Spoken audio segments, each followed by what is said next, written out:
minhas senhoras e senhores, antes do meu pronunciamento propriamente dito, gostaria de fazer um registro e agradecer um agradecimento.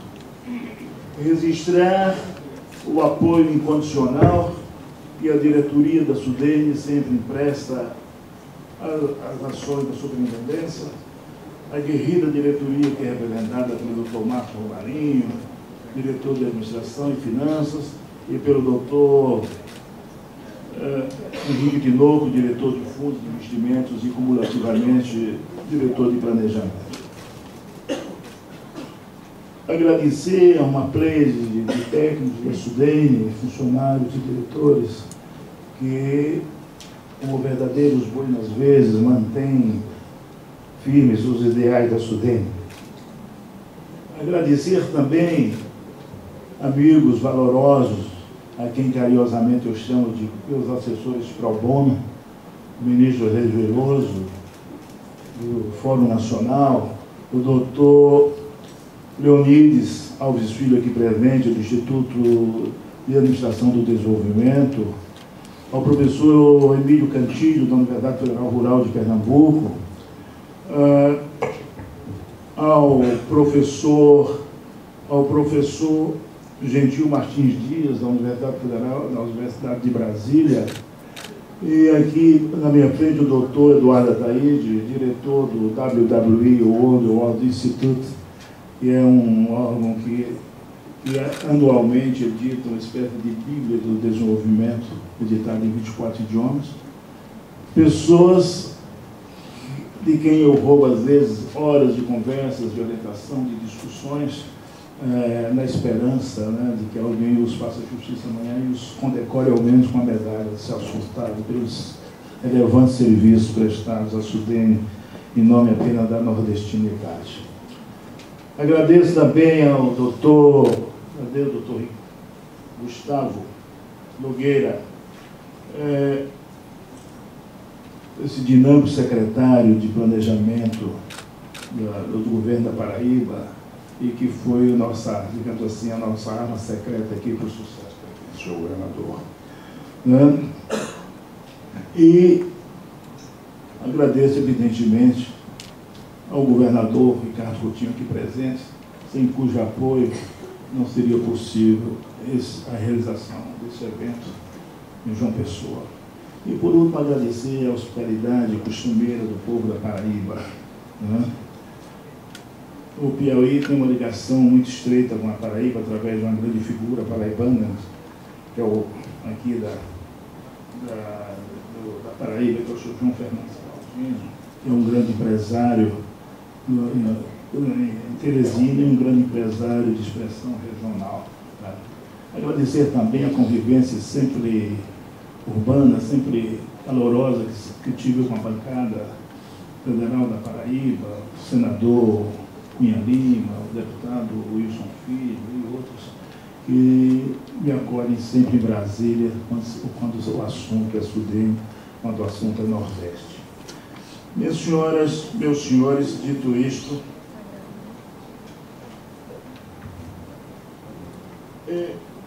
também presente aqui o senhor Juarez Faria, que é também uma memória viva da SUDENE nos seus vários tempos.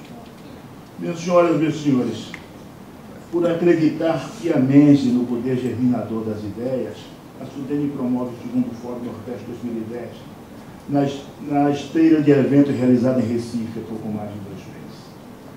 Modernas nações do mundo vêm fazendo estudos e prospecções usando essa data cabalística, 2030.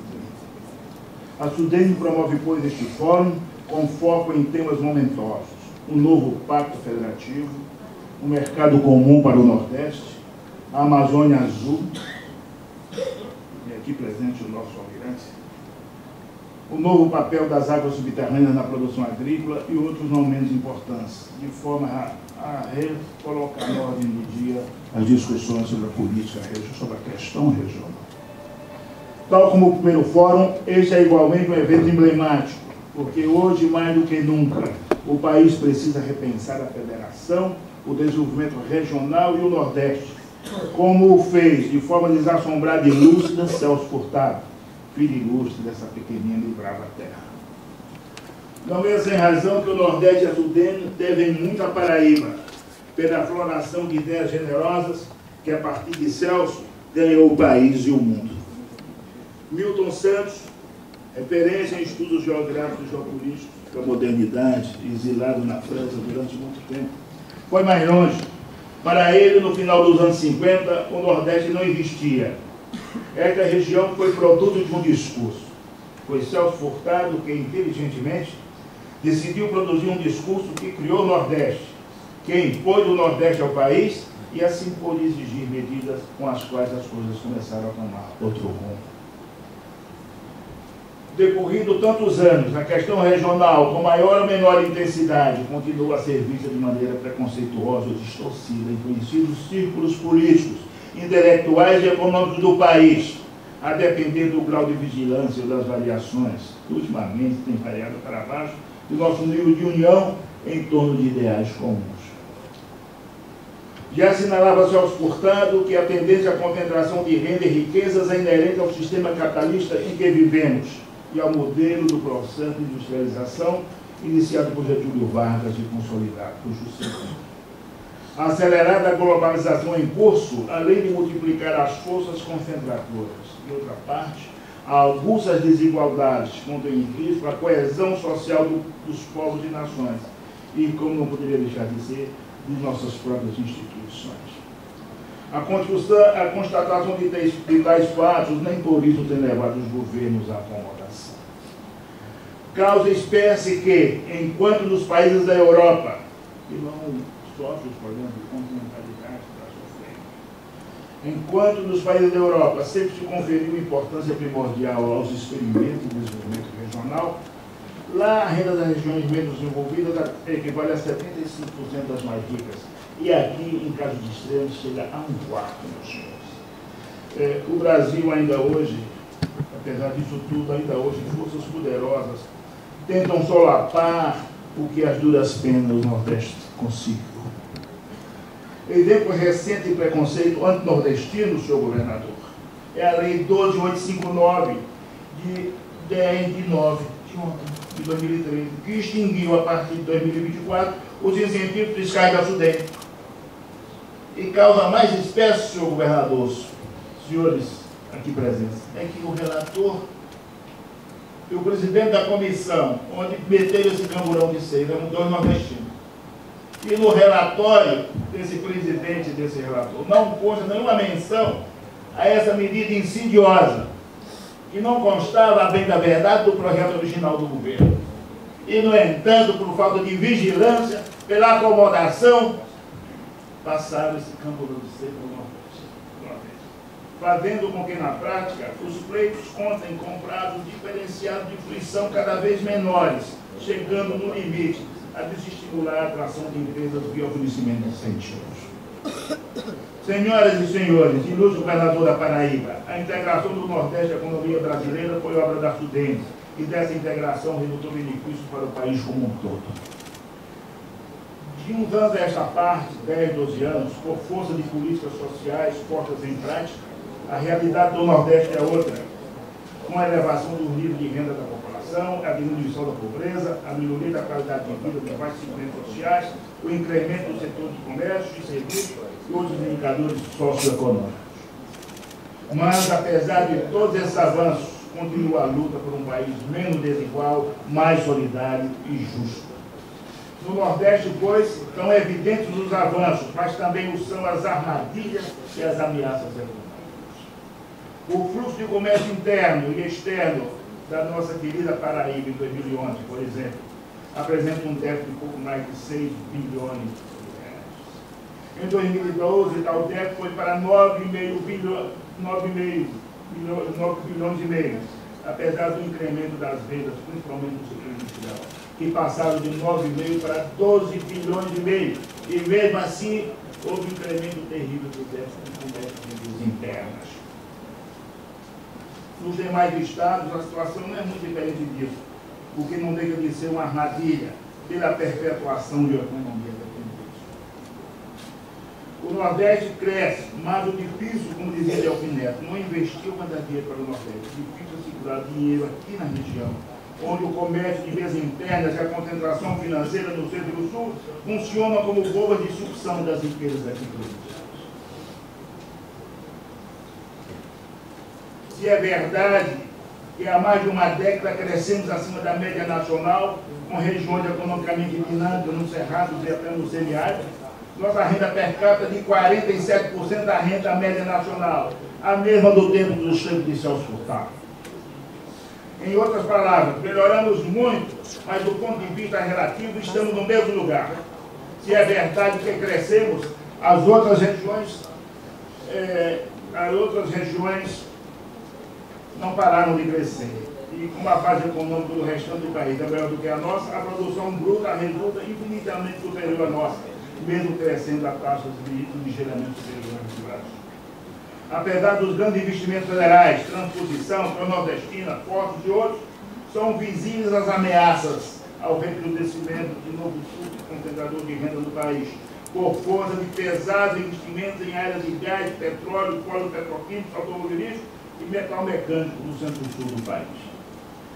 Além do complexo acrílico em Minas Gerais e do complexo petroquímico no Rio de Janeiro, só na ampliação e modernização de suas unidades de refino, a Petrobras, anúncio de 2010, destinou 23 bilhões de reais, que contempla uma parte apenas da refinaria Landulfo Alves em Salvador. Uma refinaria nos 23 bilhões. Os principais projetos de andamento de petroquímica somam 22 bilhões, quase 23, dos quais coube ao Nordeste apenas 1,6 bilhões, algo em torno de 7% do total para a petroquímica do Sul. Somente os 22 bilhões. No setor automotivo, os investimentos em andamento somam 40 bilhões, dos quais apenas 7 bilhões de reais. Em siderurgia também se repete altíssima concentração. São 82 bilhões de investimento do setor de siderurgia, dos quais 16 bilhões no Nordeste e 100 em São Luís do Maranhão. Em resumo, o que está sendo delineado no país é a grande integração do complexo metal mecânico, liderado pela indústria automobilística, além dos novos polos petroquímicos, que vai ser criado também em São Paulo, que tem um efeito de encadeamento brutal no processo de recrudescimento das desigualdades regionais. Enquanto isso, nós continuamos fumigados. Segundo o suspeito depoimento do professor Clédio Campolino, da Universidade Federal de Minas Gerais, a reconcentração de produção na macro-região Centro-Sul, ao arrepio da questão regional, é um perigo à economia, às disparidades regionais e às próprias instituições do país. Diante de tal quadro, ganha relevância a necessidade do país discutir a questão regional. O país não pode crescer divorciado da nação, porque se assim o fizer, todas as instituições correrão sérios riscos. A política nacional do desenvolvimento regional precisa ser elevada à condição de objetivo nacional permanente, e aqui eu uso uma linguagem militar em homenagem ao nosso contra-almirante. A PNDR precisa ser elevada à condição de objetivo nacional permanente, dentro de uma visão de Estado e não nos limites temporais de um mandato de governo. Urge que os frutos do desenvolvimento sejam sazonados a contento e para tal, várias providências se impõem. Para atender às novas exigências do mercado, o Nordeste precisa investir em fatores locacionais, qualificação de mão de obra, ensino e pesquisa, porque o conhecimento é a grande variável estratégica rumo ao desenvolvimento. É preciso conferir competitividade sistêmica à nossa economia mediante esta integração de transportes, energia e comunicação. É preciso a regionalização dos grandes programas nacionais, já que não se cumpre a Constituição Federal. Está lá na Constituição Federal, no artigo 175, parágrafo 7, que as inversões federais no Nordeste devem corresponder à sua população. E se nós temos uma população de 28% de todo o orçamento federal, fiscal e extrafiscal, que tem que ser investido aqui. Mas isso é letra morta, apesar de ser um dispositivo auto-executável, que independe desse sistema de regulamentação. Então, já que se faz letra morta da Constituição, É preciso a regionalização dos grandes programas nacionais e que o Nordeste tenha assento na mesa de decisões de planejamento nacional. Todos os grandes programas, o PAC, o Programa Nacional de Logística, o programa Banda Larga, o Programa de Ciência e Tecnologia, onde se aplica muito pouco no Nordeste. Inclusive, senhor governador, tive a pachorra de fazer um levantamento de 2010. O Nordeste tem 28% da população. E, no entanto, só 11% do orçamento fiscal do país indígena. O Centro-Oeste participa com 7%, se não me engano, da população, e a nação investe lá quase 20% do orçamento. O Sul participa com 40% da população do país e os investimentos federais são de 53%. A única defasagem é nossa. Nós somos 28% da população, é apenas 11% no Nordeste. Não podemos permitir que a questão regional, usando a imagem de Carlos de Andrade, continue em estado divisionário. É preciso que ela deixe o reino encantado das palavras para a trepidante concretude do real. Ademais, minhas senhoras e meus senhores, se é verdade que não há solução para o Nordeste, para o Brasil sem solução para o Nordeste, não haverá solução para o Nordeste sem solução para o semiárido. A Califórnia é a 7ª economia do mundo e sua produção agrícola é assentada nos desertos dos vales dos rios São Jardim e Sacramento. Esse evento, de fora do nosso estado, da nossa capital, e fazendo votos de que certamente isso acontecerá, será um evento muito produtivo. Quero aqui saudar e cumprimentar o excelentíssimo governador do estado da Paraíba, Dr. Ricardo Coutinho, superintendente da SUDENE, Dr. Paz Landim, aproveitando a oportunidade para parabenizar o seu belíssimo e oportuno discurso e competente discurso, é por aí, bastante sintonia com o fórum. E também trazer a saudação do prefeito para todos os que compõem esta mesa, autoridades aqui presentes. Dizer que fico feliz de ouvir um discurso do superintendente da SUDENE, que faz até lembrar a velha SUDENE de Celso Furtado, dizendo que concordo plenamente com o seu discurso. Nossas mazelas poderemos encontrar, surpreendentemente, atrás de nossa omissão. Minhas senhoras, meus senhores, parodiando Luiz Guimarães, o Nordeste aguarda uma nova política regional, assim como o Vigia aguarda a aurora ao raiar do dia. O Nordeste espera uma SUDENE revitalizada, assim como as flores do campo aguardam as abelhas, que as polinizam para o milagre da fecundação. Minhas senhoras, meus senhores, senhor governador, Celso Furtado nos